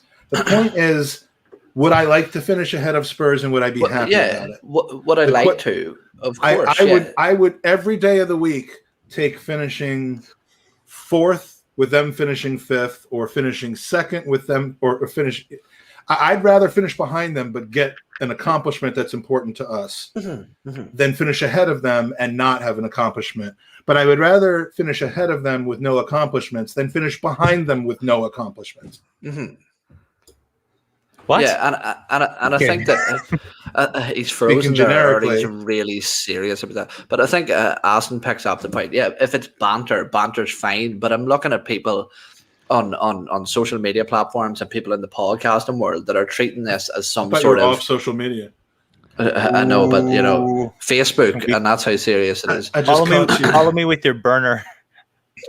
I just caught him. I don't know what I'm doing right now, but I just caught him. What are you doing? I don't know. I think I just did the sprinkler or whatever. But quick, Jared, talk some sense into your friend Owen over here. Actually, you just got engaged. Just talk. But Dublin Gooner hits the nail and you talk some sense into Jared, please. No, but he hits the nail on the head. He says, "If you're starving, you'll eat anything," and that yes, I understand that you're, and that's what I mean by you're clutching. You know, and the fact that we're in the position. Of course, I'm clutching. Who isn't clutching when things are bad? If that's a great. If you're starving, you'll eat anything. Arsenal are starving right now, so don't tell me not to eat the little morsel of food that's in front of me. I'm not going to say that. I'm going to say eat Duke. Let him boil water in the microwave and enjoys its pouch soup. Okay, there it is. Don't tell me not to have my goddamn soup if it's the only thing I can eat. It's all I have right now, and all we have as Arsenal supporters right now. That really all we have left, because we have 2 games left in the season. All we have, other than the hope of enjoying a win over Crystal Palace and a win over Brighton, is the potential to just watch these idiot little brother types who keep chirping about how they're in charge get their asses handed to them. And, suddenly it just seems to be forced to me enjoying that being equal to accepting the fact that that's the only morsel of food that we have in front of us, and that's not the case. I'm gonna that happens a lot. Goddamn food, but it's a good metaphor for our season that what we have to look forward to at best is some bagged soup. Yeah, I mean, look, football equivalent of that. Don't knock it till you try it. This home style chicken noodle stuff will make your goddamn. I will mute you, sir. No, I understand what you're saying, Mikey. It's kind of like that when we lost against the City game. I know I personally got a lot of heat where my reaction was, well, what did you expect? They're probably the best team in Europe right now, right? And people were like, you're accepting it. I'm like, I'm not accepting. I don't go into the game wanting Arsenal to lose. I'm just basing my expectations on the quality that we have in front of us. So my expectations when we played Brighton was to hopefully win. My expectations to dominate and win. My expectations versus Chelsea was to, dear God, hopefully we could fucking scratch a goal from counterattack and win the game. So it's expectations, but the expectations when you say, hey, I'm just trying to be realistic or grasp what's in front of you, it turns into, so that's what you think we are, or that's what you accept. That's not what I'm accepting. That's just our current reality. Jared, sir, what would you say about the Conference League? Yeah, I mean, I think you guys are right in that your goals and expectations have to change when your circumstance changes. Would we want to be UCL champion? Sure. Well, we don't qualify for that, so we want to be Europa League champions. Would we like to win the league? Sure. We're not going to do that. Now we try and get top 4 or top 6 or maybe top 7. So as far as the Conference League, I'm with Mike in that if we treat it like an under 23, we don't play any of the first teamers, whatever, I don't have a problem with it. It gets more experience for those guys on maybe a bigger stage. And maybe us here in the States, if it's on that Paramount app, maybe I can watch the games now because I can't get the under 23s. So maybe that would be the silver lining for me. I can watch some of our youth guys come in.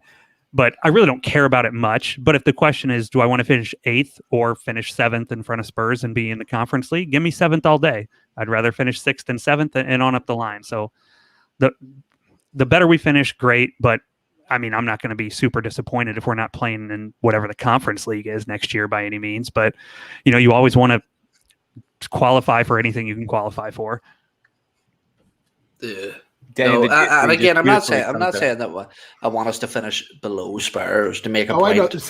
That's not what I'm saying. You're not a proper fan, Eoin, because you want to finish below Spurs. Yes, we know that that's not what you're saying, but it's almost as if, when we say that we would really, really want to finish ahead of them, and that's still something to play for this season, that people who disagree with that, are going to, I mean, I wouldn't misquote you in your intentions by saying that, but it seems like, by me looking at the next 2 weeks of the season and saying, okay, well, the only thing left on the list, I mean, look, things have been crossed off the list systematically throughout the last 9 months. The only thing left on the list now is finishing ahead of Spurs. It's the only thing that brings me any level of joy that's left on the list. So it is the one thing I will focus the most on and will make me the happiest going forward from here. That doesn't mean I'm happy with it any more than it would mean that the fact that you aren't fussed about it makes me think that you would, be fine finishing below them. I mean, it's just ever since Eoin went back to social and didn't tell us about it, he's been really cranky. Man, I'm getting pretty fucked up. I've fucking slugged quite a few beers now. So yeah, I know. I keep hearing that sound. Are you gonna do what I did now and just stay on for another 6.5 hours after this until our next game? Yeah, don't do that. Look, this is surprising to me about Danny. Look at this. Wow. Finish above Spurs, be in the Conference League. No, I'd rather finish below them. Danny is in a bath right now, I'm sure. Okay, and he's hungry. He also mentioned he was hungry, so maybe not thinking straight. He's overheated. He's hungry. He just had 5 guys. He just said he had 5 guys. Did he just eat 5 guys? He normally has 6 guys. Did you hear Mike moan right now? One of them must not have showed up. Okay. Again, can we talk about the football kit now? His favorite restaurant is Five Guys, and his favorite football team is Young Boys. That's all I'm going to say. Yeah. Okay, football kit. While we're down this righteous path of what's right and what's wrong, and Owen's being a prick to all of us. Raise Jared, your hand if you've already bought it. Jared's wearing it. I don't know if I could get behind a yellow Arsenal kit like that. It's so good.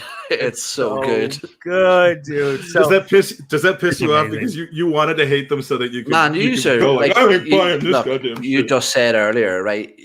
First of all, you're three Americans ganging up on an Irish guy. You know, I'm the minority. I'm the minority here. Bang. I'm the minority here. Put that in Pornhub. Clip that and put it in Pornhub. Triple penetration. Second of all, you just admitted earlier that all Americans are casual fans in your own words. That's not my words. I would never say that. You used that. Obviously. Right. Sorry, Mike. Go ahead. It is. Again, this is a clear indication that we should have ended the pod about 15 minutes ago when we started attacking each other. That's what I've learned on this podcast. But Jared, we can't go without getting your opinion. Those are the best parts of the podcast. Once we actually stop talking about Arsenal, squeaky bum time or whatever it's called. Yeah, absolutely. Jared, do you sympathize with this idea of, hey, let's not buy kits because it just directly shows Stan Kroenke that we're not going to tolerate a shit much? Or are you more of in line with the fuck it, he has the money already, might as well enjoy ourselves looking fancy? Yeah, I mean, I don't know how exactly that deal is fancy in structured. my 3XL jersey. Yeah, you looking tight. I mean, not tight. Literally. I only wear black t-shirts, so me wearing a kit, fucking fancy. Okay, Mike, let me have this. Just for game time and church on Sunday. But no, the kit's amazing. I love the yellow one. I mean, I'll probably get one. As far as whether or not I think people should, whatever you want to do, you want to do. I think everybody should, whatever they feel like, go ahead and do it. Live your life. I don't know how these deals are structured. I'm not really privy to that. My assumption is that Arsenal's kind of already got their money from Adidas, and the shirt sales, for the most part, would be going to them. And if there's one thing that's been good about Arsenal the last few years, it's been the kits from Adidas. That I absolutely love them. I think all three this coming year, if the mock-ups we've seen are true, I think all of them look great, and I'll probably buy the yellow one. I'm not sure about the other two, but no, I don't have a problem buying it because I don't think me not buying the shirt is going to have any impact in any way, even in a minute amount, to the Kroenkes. It has no impact whatsoever. So I don't really factor that in. If people do, that's fine. I understand that. I'm not going to get online and chastise them for it if they tell me they're boycotting buying a kit, but you'll probably see me wearing the new one sometime next month. Look at Zamir, very, very spoken like a true American. Zamir, shame on you. Don't team up with Eoin on us all greed, evil Americans. There you go, Kroenke out. I actually put that in, and it didn't like if you put like fuck yous, it won't let you make that shirt. but Kroenke had to like I almost wanted to order it, and I'm like, would I wear that to the pub? And I couldn't go through with it, mostly because I just don't want stuff on the back of my jersey, and I couldn't think of a good number. I was just going to ask you that. Do you get a name on the back ever? I typically don't. I always did, and then I promised not to over the last 2 seasons, and then I accidentally let my son talk me into getting Tierney. Yeah, Tierney would be the one I would get. I got Tierney on the kit this season. So yeah, I've appeared, Mikey, if you could remove that, please. I've appeared on multiple podcasts the last couple of days for that's what she said. Hey, so this is I've had this kit right next to me. Oh, Mike, no. I've had this kit right next to me. Remove this. I've had this kit right next to me whilst I've been doing the other podcast. And to Jared, to answer your question about putting a name, this is the last name on any kit I ever had. And after that, after he broke my heart, he's just worn the same black T-shirt every week. Well, see, that's the only name I would get is maybe a club legend, because you know where they stand. If you get a current player, you never know if they Van Persie us, and then you have a shirt you can never wear again. Don't get the club legend on the current jersey though. Don't do that. Don't be that person. Get the club legend on the retro jersey, but make sure that jerseys had names on them. Like they sell the 88-89 jersey right now, and you can get Rocastle 7 printed on it, and there is nothing I want to fit into more than that. But they didn't have. I mean, Rocastle didn't have his name on the back of it. It was just the 7, and I think, to me personally, I don't scoff at anybody who does. This is always asked, but I wouldn't want a player name on the back when they didn't have their name on the back, or in fact, when their number wasn't even always theirs back in the day when they used to go 1 through 11. So, but that's me. But yes, this I don't like this. Amir, this did happen. This did happen at like 9 a.m. this morning. This occurred. Yeah, and this leads on to my point. So here's my view on it. Okay, with the way the club is being operated at the minute, with the situation that we're in, I think that if you buy any merchandise from the club at the minute, you're a fake fan and you're an absolute con. No, I'm just fucking around. What if we order it from DH Gate in China? Yeah, that's it. Yeah. I'm the type of fan that if I see Stan Kroenke walking down the road, I'll give him $20. No. He walks up to Stan Kroenke with a stack of bills and just goes, yeah, fucking Mike. Now, here's my actual take on it. I think that if you think you have a right to project your view on somebody else for a decision they make about buying something from their own bank account, you're a cunt. That's what I think. I think mind your own fucking business and let people do what they're gonna do. I think that the money has already exchanged hands with these deals, but by the way, if I'm right in the way I think they operate, and so mind your own business. To me, Adidas' shirt sponsor contract is for X amount over X number of years. It's all paid. It isn't bonus for selling more shirts. But what you're doing is criticizing people like me. I mean, since I've been a kid, I've had every jersey from every season essentially, and now to me that's a collection, and a collection I want to continue for as long as possible. So just because circumstances are in a certain way and you have a certain view on those circumstances doesn't mean you have to project them on somebody else. It's a fucking piece of cloth at the end of the day. So does that just go for cloth, or does that also go to like finishing ahead of Tottenham or looking at an improvement in the season? And he's dropping bombs now. He's dropping bombs. I'm gonna go back to my original statement and say look away. No, I'm gonna say this because he's the only person I know that has. But if you order a jersey, of this season, you're an absolute cunt. So that's I'll revert back to that one. Well, then I'm like your mom because I have three cunts. Then she's got 4. Got the home, away, and the. There's always an alternate. Yeah, there's always an alternate jersey. So if you don't watch the podcast, if you just listen on iTunes, you're missing a lot of the nonverbal cues that are coming up in the pod. And that's really all that I'm going to say about that. The one last topic that we have to cover, and we still have 17 minutes before this officially becomes as long as the average Burkamp Wonderland podcast. 400, mind you. Are we going to talk wedding planning with Jared? Oh Christ! Owen, whose wedding do you go to if they're the same weekend? Jared's or Tom Canton's? Oh man, I'm still waiting on my invite from Canton's, and I'm definitely invited. Man, I don't know what I have to do. That means invitations you're waiting for. You have to buy a second premium membership to his podcast, I suppose. I know. I'm about to pull my membership off him. The fuck. No, but Jared, will it be Arsenal theme? Oh, I don't think that'll go over. You're not invited, Herz. He's already told me I'm his best man. You've got a total misunderstanding of who's going to be making all of these decisions. I'm a professional. You can do that. You can do that. I can tell you. You can't make the wedding Arsenal theme, but your son's bar mitzvah 100% is going to be Arsenal theme, right, Jared Carver? Absolutely. Carverberg.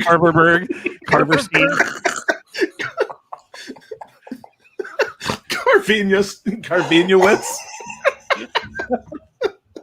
I mean, come on, there was a topic you wanted to cover, Mike? Yeah, I want to talk about players that we very well may be seeing walk out the door, and I couldn't be more excited. Starting with these 5 guys. 5 guys. Yeah, speaking of 5 guys again. Danny on the screen, 5 guys. It's all coming together. Yeah, we could be getting rid of the entire insane hair clown posse this summer because I'm hearing rumors about David Luiz isn't coming back. Willian might be off, and Guendouzi might now be going to Marseille, which, I mean, would you miss any of the three of these guys or the Insane Clown Posse? I can't. I will. Okay. There, I said it. I will. You'll miss David Luiz, right? I like Gwendo first and foremost because he has freaks. Okay, I like Gwendo, and I wish he would have matured a little bit more, and he would not have fought with Arteta. Well, I wish Owen's aunt had a car. But you can't always get what you want, my friend. She doesn't have one, but she's taking plenty. God love the woman. Okay, I'm not hosting these things anymore. You guys are setting me up.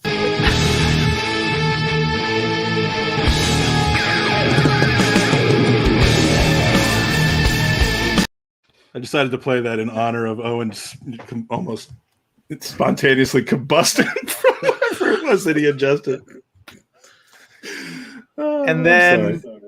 And then I would have kept David Luiz because I don't think he's as bad as people say. He was either our best or our second best defender this season, and I understand that he made, I think, one mistake, and then the Wolves one where I don't really truly blame him. I don't think he was particularly the worst.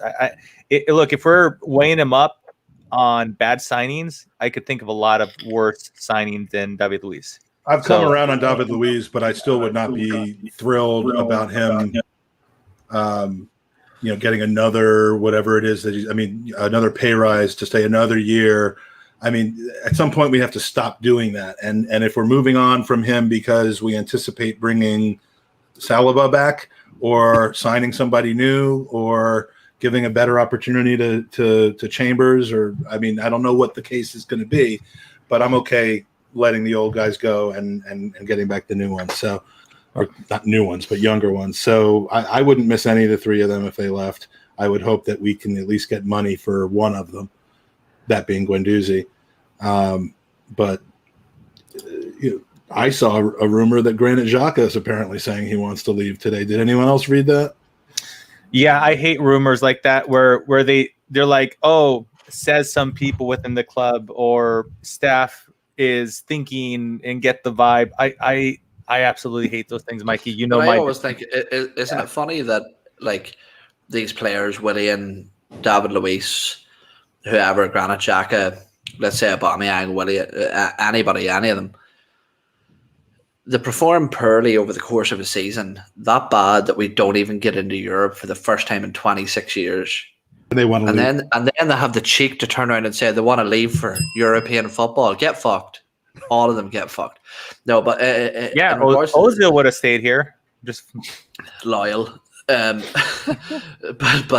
no, in regards to out of the three of them, I think the most relevant one to talk about is David Luiz, because for me, when he came in, man, there was such stigma around the guy for what he had done at Chelsea and the mistakes that he was liable to make and stuff. But one thing that I've been really impressed with the guy is his character, the resilience he shows. Anytime he makes a mistake, he comes out fronts up.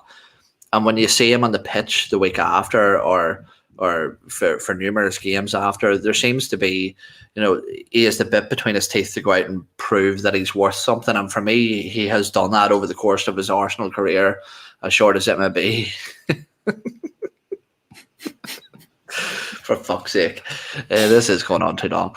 But look, with him, to say that he's a bad signing would be disingenuous, I think. He's probably been around average, but in terms of the likability factor of the guy himself, I think that if he walks away with things left as the way they are at the minute, I'll sort of fondly remember David Luiz for what he's done for the club, especially the fact that FA Cup final performance, I think, probably is the highlight of his career here.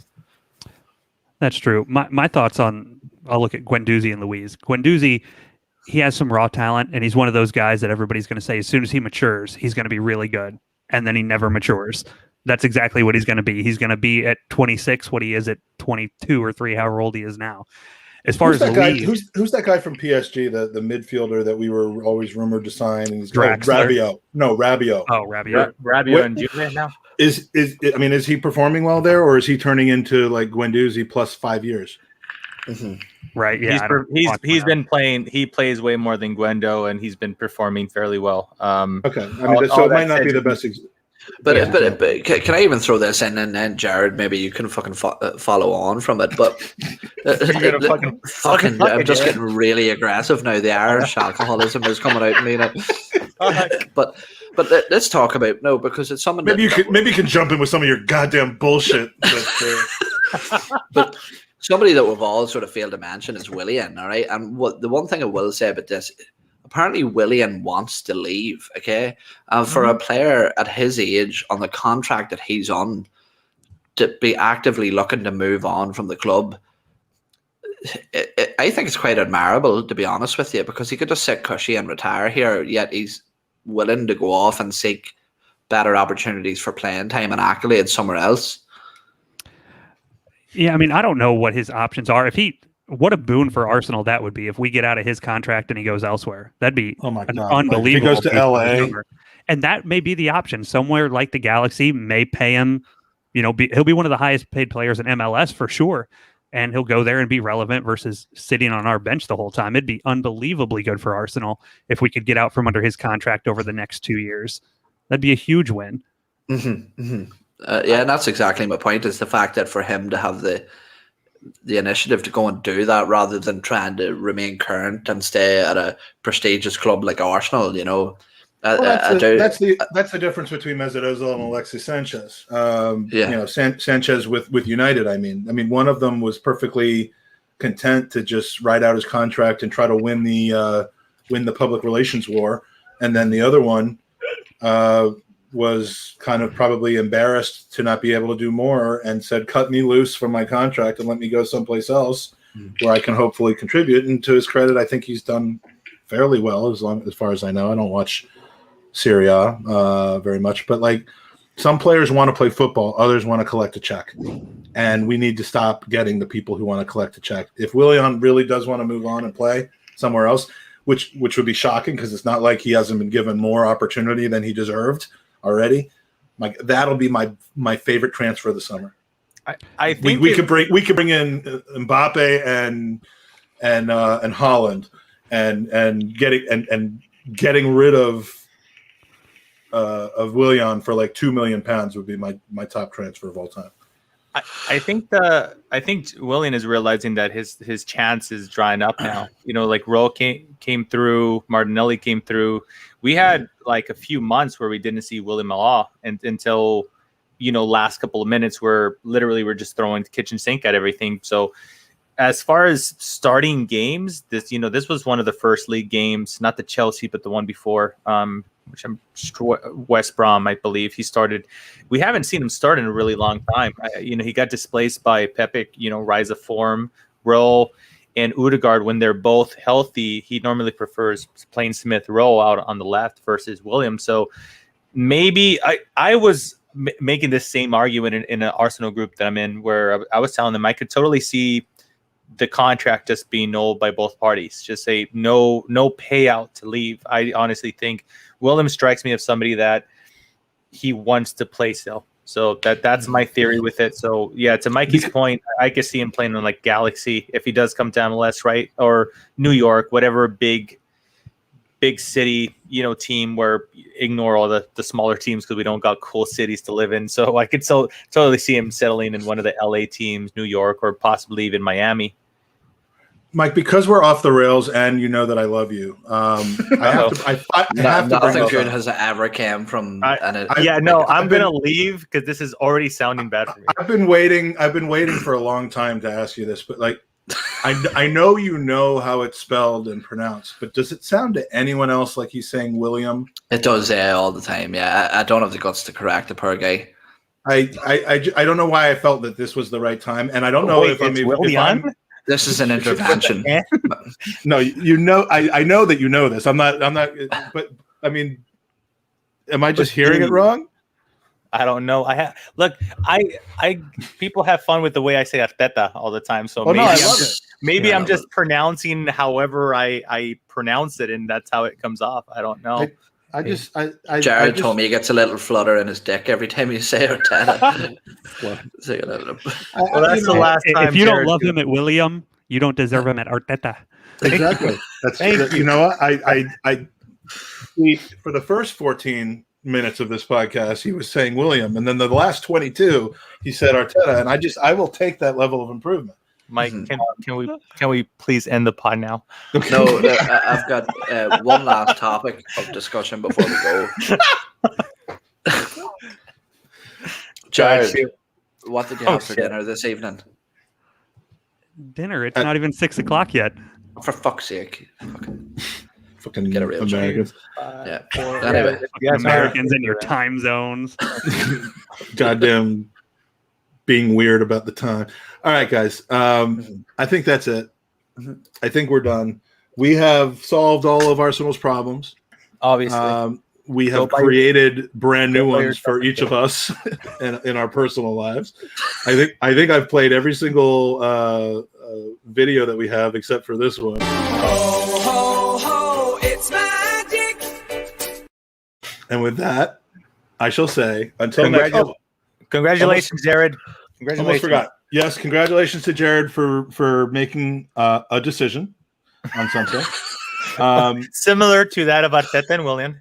Yeah, I mean, look, 24 years later, I can tell you, at least I don't pronounce my wife's name wrong. But the other thing I wanted to say, and this is dead serious. If you watched the Highbury squad earlier tonight, you may have heard. I think Sophie was going to talk about it. You'll be hearing much more about this in the next couple of days. But next Thursday evening, there is a crossover event of the year between the Highbury squad and the Gooners podcast. It's actually going to be on the Highbury squad platform, but the two of us are putting together the two of our pods putting together a joint kind of kickoff for Gooners versus Cancer / a very special show that will be starring Rebecca Lowe of NBC Sports, the Prime studio host and presenter. Lee Dixon's going to join us. There's going to be a handful of other good surprise guests. We're going to be talking to some American Gooners about how we explore and enjoy the Arsenal. It's just going to be a fun podcast, and it's going to serve kind of as the unofficial kickoff for Gooners versus Cancer for 2021, which is very, very exciting to me. So stay tuned. Next Thursday, time to be announced. But I think it's going to be about 8 p.m. Mikey doesn't let me on with like special people like that, so I won't be on. I'm not professional enough. That's because you're special, Herz. Yeah. They said we may talk. They said we're going to be talking about William, not William Carvalho, and so we can't afford for there to be any. No, but we're still putting it together. But we have a date and a time. I think it's next Thursday at 8 p.m. UK. So, and anyway, make sure to stay tuned for that. Hopefully, we'll see you on Sunday for a podcast that I just started thinking of about 2 minutes ago. Could be fun, and everybody pray for Eoin to not pass out and hit his head tonight. Okay, we all need that to not happen. So, with that said, come on, you Gooners.